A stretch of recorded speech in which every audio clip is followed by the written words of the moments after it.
അസ്സലാമു അലൈക്കും വറഹ്മത്തുള്ളാഹി വബറകാത്തു. ഈ ദുനിയാവ് എന്ന് പറയുന്നത് ഒരു മായാലോകം തന്നെയാണ്, അല്ലേ? നീർപ്പോളകൾക്ക് സമാനമാണ് നമ്മുടെ ജീവിതം. നമ്മൾ പെട്ടെന്ന് മരിക്കുന്നവർ, പ്രസവിക്കുമ്പോൾ തന്നെ മരിച്ചു വരുന്നവർ, കുറേ കാലങ്ങൾ ജീവിച്ച് മരിക്കുന്നവർ, അങ്ങനെ ഒരുപാട് വിഭാഗങ്ങളിൽ അള്ളാഹു പെടുത്തുന്നുണ്ട്. എന്തായാലും ജീവിച്ചിരിക്കുന്നവർ എപ്പോഴും നല്ല വിദ്യാഭ്യാസങ്ങൾ നേടി, ഇൽമു നേടി അവർ വലിയ മഹാന്മാരോ പണ്ഡിതന്മാരോ ഒക്കെ ആയി മാറാനും, അതുപോലെ തന്നെ വിദ്യാഭ്യാസ ലോകത്ത് ഭൗതിക നേട്ടം കൈവരിക്കാനും ഡോക്ടർമാർ, എൻജിനീയർ, അഡ്വക്കേറ്റ്, അങ്ങനെ ഒരുപാട് ഉയർന്ന സ്ഥാനങ്ങളിലേക്ക് എത്താനും ആഗ്രഹിക്കുന്ന ആളുകൾ. എന്തായാലും അതിനു വേണ്ടി അവർ വളരെയധികം കഷ്ടപ്പെട്ട് പഠിച്ച് മറുനാടുകളിൽ ചെന്ന് വിദ്യാഭ്യാസം കരസ്ഥമാക്കി അവർ അവരുടെ ആഗ്രഹങ്ങൾ നിറവേറ്റുന്നു. എന്തായാലും ഇങ്ങനെയൊക്കെ ആയാലും നമ്മുടെ ഓരോ മതത്തിൻ്റെയും അന്തസത്ത മുറുകെ പിടിച്ച് ജീവിച്ചു കഴിഞ്ഞാൽ നമ്മൾ എവിടെയും പരാജയപ്പെടുകയില്ല. നമ്മുടെ വിശ്വാസം നമ്മുടെ ഹൃദയങ്ങളിലാണ്. നമ്മൾ ചെയ്യേണ്ട കാര്യങ്ങൾ നമ്മൾ ചെയ്യുക, നമ്മൾ ചെറിയവരെ സ്നേഹിക്കുക, വലിയവരെ ബഹുമാനിക്കുക, ജാതി ഏതായാലും അവരെ നമ്മൾ ബഹുമാനിക്കുകയും സ്നേഹിക്കുകയും ചെയ്യുക, നമ്മളെക്കൊണ്ട് കഴിയുന്ന സഹായങ്ങൾ ചെയ്തു കൊടുക്കുക, ആരെയും ഉപദ്രവിക്കാതിരിക്കുക. ഇതൊക്കെ എല്ലാ മതങ്ങളും പറയുന്നത് തന്നെയാണ്. മതങ്ങൾ പറഞ്ഞതുകൊണ്ട് കാര്യമില്ല. നമ്മളത് വിശ്വസിച്ച് നമ്മൾ അതുപോലെ പ്രവർത്തിച്ചാൽ ഏതൊരു മതത്തിലും യാതൊരു പ്രശ്നങ്ങളും ഉണ്ടാവില്ല. ചില ആളുകൾ നല്ല പോലെ ജീവിച്ച് നല്ല മരണം കരസ്ഥമാക്കുന്നു. ചില ആളുകൾ ജീവിതകാലം മുഴുവൻ ചീത്ത കാര്യങ്ങൾ ചെയ്ത് മരിക്കുന്ന സമയത്ത് നല്ലവരായി മരിക്കുന്നു. ചില ആളുകൾ ജീവിതകാലം മുഴുവൻ നല്ല കാര്യങ്ങൾ ചെയ്ത് അവസാനം പടച്ചവൻ തൃപ്തിപ്പെടാത്ത മരണത്തിലേക്ക് അവൻ പോകുന്നു. ഇങ്ങനെയുള്ള ഒരാളായിരുന്നു ബർസീസ. കിതാബുകളിൽ ഇയാളെക്കുറിച്ച് പറയുന്ന കഥയുണ്ട്. 220 വർഷം ഇയാൾ രാവും പകലും പടച്ചവന് വേണ്ടി ആരാധന ചെയ്തു. ഏതു സമയവും അല്ലാഹുവിനു വേണ്ടി നിസ്കരിക്കുകയും സുജൂദിൽ കിടന്ന് പ്രാർത്ഥിക്കുകയും ചെയ്തുകൊണ്ടിരുന്നു. മലക്കുകളെല്ലാം അയാളെ കണ്ട് അത്ഭുതപ്പെട്ടു. ആരാണ് ഈ മനുഷ്യൻ? എപ്പോഴും അല്ലാഹുവിനു വേണ്ടി ഇബാദത്ത് ചെയ്യുന്ന ഈ മനുഷ്യൻ ആരായിരിക്കും എന്നൊക്കെ ഭയങ്കര ഇയാളെക്കുറിച്ചുള്ള വാർത്തകൾ പറഞ്ഞുകൊണ്ടിരുന്നു. ഇത് കേട്ട് ഇബ്ലീസിന് സഹിച്ചില്ല. ഇബ്ലീസിന് തോന്നി, ആരെയാണ് ഇത്രയധികം പുകഴ്ത്തി പറയുന്നത്? എന്തായാലും അയാളെ ഒന്ന് ചെന്ന് കാണുക തന്നെ. ഇബ്ലീസ് നല്ല ഒരു മതപണ്ഡിതൻ്റെ വേഷം ധരിച്ച് അയാളുടെ അടുത്തെത്തി. അയാളുമായി സംസാരിച്ചു, കാര്യങ്ങളെല്ലാം തിരക്കി. അങ്ങനെ ഇബ്ലീസ് നിസ്കരിക്കാനായി തുടങ്ങി. 2 രാവും പകലും അയാൾ നിസ്കാരത്തിൽ തന്നെ. തീറ്റയോ കുടിയോ ഒന്നുമില്ല. അയാളുടെ നിസ്കാരം കണ്ട് ബർസീസ പോലും അത്ഭുതപ്പെട്ടു പോയി. ബർസീസ ചോദിച്ചു, എങ്ങനെയാണ് നിങ്ങൾക്കിതിന് കഴിയുക? 2 ദിവസം നിങ്ങൾ തുടർച്ചയായി നിസ്കരിച്ചു കൊണ്ടിരിക്കുന്നു. ആർക്കാണിതിന് പറ്റുക? നിങ്ങൾ എങ്ങനെ ഇത് ചെയ്യുന്നു? ഭക്ഷണം പോലും ഇല്ലാതെ നിങ്ങൾ ഇങ്ങനെ 2 ദിവസം തുടർച്ചയായി നിസ്കരിക്കാൻ നിങ്ങൾ ആരാണ് എന്നൊക്കെ ചോദിച്ചു. ഇബ്ലീസ് പറഞ്ഞു, ഞാൻ മുമ്പൊരിക്കൽ തെറ്റ് ചെയ്തിട്ടുണ്ട്. ആ ഒരു തെറ്റ് ചെയ്തപ്പോൾ അല്ലാഹുവിനോട് എനിക്ക് കുറ്റബോധം തോന്നി. ഞാൻ അല്ലാഹുവിനോട് തൗബ ചെയ്തു. അങ്ങനെ ഈ നിസ്കരിക്കുമ്പോൾ എത്ര ദിവസം പോകുന്നു എന്നൊന്നും ഞാൻ അറിയുന്നില്ല. കാരണം ഞാൻ ചെയ്ത തെറ്റ്, ആ ഒരു തെറ്റുകൊണ്ടാണ് ഞാനിങ്ങനെ നല്ല ഒരു മനുഷ്യനായി തീർന്നത്. നിസ്കരിക്കാൻ നിന്ന് കഴിഞ്ഞാൽ പിന്നെ രാവോ പകലോ എന്നൊന്നും എനിക്ക് ഓർമ്മയില്ല. അങ്ങനെ ഇബാദത്ത് ചെയ്തുകൊണ്ടേയിരിക്കും. അങ്ങനെ ബർസീസ് ചോദിച്ചു, എന്താണ് നിങ്ങൾ ചെയ്ത തെറ്റ്?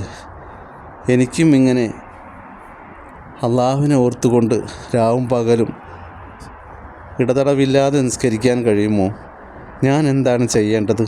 ബർസീസ പറഞ്ഞു, നിങ്ങൾ ഒരു തെറ്റ് ചെയ്താൽ മതി. ആ ഒരു തെറ്റ് ചെയ്യുമ്പോൾ നിങ്ങൾ അത് ഓർത്തുകൊണ്ട് അല്ലാഹുവിനോട് കൂടുതൽ അടുക്കും.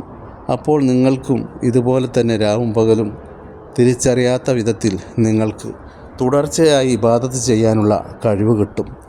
ബർസീസ ചോദിച്ചു, എന്താണ് ആ തെറ്റ്? ഞാൻ എന്താണ് ചെയ്യേണ്ടത്? നിങ്ങൾ പറഞ്ഞു തരൂ. അപ്പോൾ ഇബ്ലീസ് പറഞ്ഞു, നിങ്ങൾ ഒരു സ്ത്രീയെ വ്യഭിചരിക്കുക. ആ വ്യഭിചരിച്ചു കഴിഞ്ഞാൽ നിങ്ങൾക്ക് കുറ്റബോധമുണ്ടാകും. പിന്നെ നിങ്ങൾക്ക് ഇബാദത്ത് ചെയ്യാൻ എളുപ്പമായിരിക്കും. ബർസീസ പറഞ്ഞു, ഇല്ല, എനിക്കതിന് കഴിയില്ല.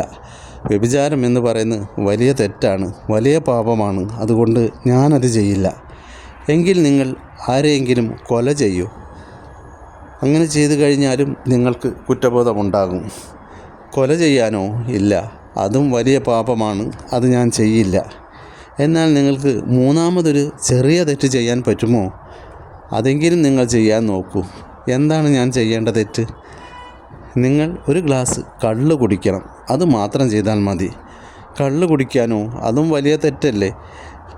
അപ്പോൾ ഇബ്ലീസ് പറഞ്ഞു, എന്നാൽ പിന്നെ നിങ്ങൾ ഇതുപോലെ ആവേണ്ട. നിങ്ങൾ എന്തെങ്കിലും ഒരു തെറ്റ് ചെയ്തെങ്കിലും നിങ്ങൾക്കിതുപോലെ ആവാൻ കഴിയൂ.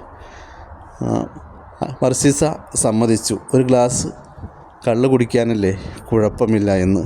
എന്നാൽ നബി സല്ലല്ലാഹു അലൈഹി വസല്ലമ പറഞ്ഞിട്ടുണ്ട്, ഈ കള്ളുകുടി എല്ലാ തെറ്റുകളുടെയും താക്കോലാണെന്ന്. അതയാൾ ഓർക്കാതെ അള്ളാഹുവിലേക്ക് കൂടുതൽ അടുക്കാനായി ഇബ്ലീസ് പറഞ്ഞത് അനുസരിച്ചു. എന്തായാലും അയാൾ ഒരു ഗ്ലാസ് കള്ള് കുടിച്ചു. അങ്ങനെ അയാളുടെ ബോധം എന്താണെന്ന് പോലും നഷ്ടപ്പെട്ടു. അയാൾ എന്താണ് ചെയ്യുന്നത്, എന്താണ് ചെയ്യാത്തത് എന്നുള്ള തിരിച്ചറിവ് അയാൾക്കില്ലാതെയായി. അയാൾ അങ്ങനെ കുറച്ച് കഴിഞ്ഞപ്പോൾ ഒരു സ്ത്രീയെ കണ്ടുമുട്ടി. ആ സ്ത്രീയുമായി വ്യഭിചാരം നടത്തി. അതിനുശേഷം ഒരാളെ കൊലപ്പെടുത്തി. അങ്ങനെ ഈ 3 തെറ്റുകളും അയാൾ ചെയ്തു. കൊലപ്പെടുത്തിയത് കൊണ്ട് അയാൾക്ക് വധശിക്ഷ വിധിച്ചു. അയാളെ കൊല്ലാനായി കെട്ടിത്തൂക്കിയിട്ടു. ആ സമയത്തും ഇബ്ലീസ് നല്ലൊരു പണ്ഡിതനായി അവിടെ എത്തി. അയാൾ ബർസീസയോട് പറഞ്ഞു, നിങ്ങൾ വിഷമിക്കേണ്ട, നിങ്ങളെ ഞാൻ ഇതിൽ നിന്നും രക്ഷപ്പെടുത്താം. നിങ്ങളൊരു കാര്യം ചെയ്യൂ, എനിക്ക് സുജൂദ് ചെയ്യൂ എന്ന്. എനിക്കൊരു സുജൂദ് ചെയ്യാൻ നിങ്ങൾക്ക് കഴിയുമോ? എങ്കിൽ നിങ്ങളെ ഇതിൽ നിന്നും രക്ഷപ്പെടുത്താം എന്ന് പറഞ്ഞു. അയാൾ സമ്മതിച്ചു. ബർസീസ് ചോദിച്ചു, എനിക്കെങ്ങനെ സുജൂദ് ചെയ്യാൻ കഴിയും? എൻ്റെ തല കുമ്പിടാനോ ചരിക്കാനോ എനിക്ക് കഴിയില്ലല്ലോ. ഞാൻ ഈ കയറിൽ തൂങ്ങിയിരിക്കുകയല്ലേ എന്ന്.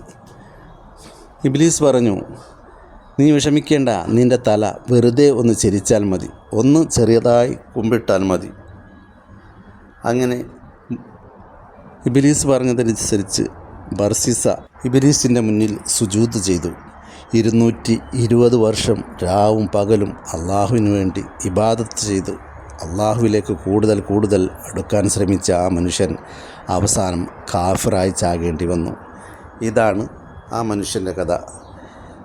അതുകൊണ്ട് തന്നെ സഹോദരങ്ങളെ, ഈ തെറ്റുകളൊക്കെ തന്നെ ചെയ്തതുകൊണ്ടാണ് അയാൾക്ക് ബോധം നഷ്ടപ്പെട്ടു, അയാൾക്ക് വിവേകമില്ലാതായി അയാൾ ഇത്തരത്തിലായത്. അതുകൊണ്ട് തന്നെ കള്ളുകുടി നിങ്ങളൊരു നേരം പോക്കായി കാണുന്നവരുണ്ട്. ഇതുകൊണ്ട് യാതൊരു ഉപകാരവും തന്നെ ഇല്ല. എന്താണ് കള്ള് കുടിച്ചുകൊണ്ടുള്ള നേട്ടം? ഒന്നുമില്ല. ഒരു രസത്തിന് നിങ്ങൾ ചെയ്യുന്നു. നിങ്ങളെ തേടി ഒരുപാട് രോഗങ്ങളാണ് കാത്തിരിക്കുന്നത്. മാത്രമല്ല, ഒരു മുസ്ലിമായ മനുഷ്യൻ കള്ള് കുടിച്ചു കഴിഞ്ഞാൽ അയാളെ നാളെ പരലോകത്തും അയാൾക്കൊരുപാട് വേദനകൾ അനുഭവിക്കേണ്ടി വരും.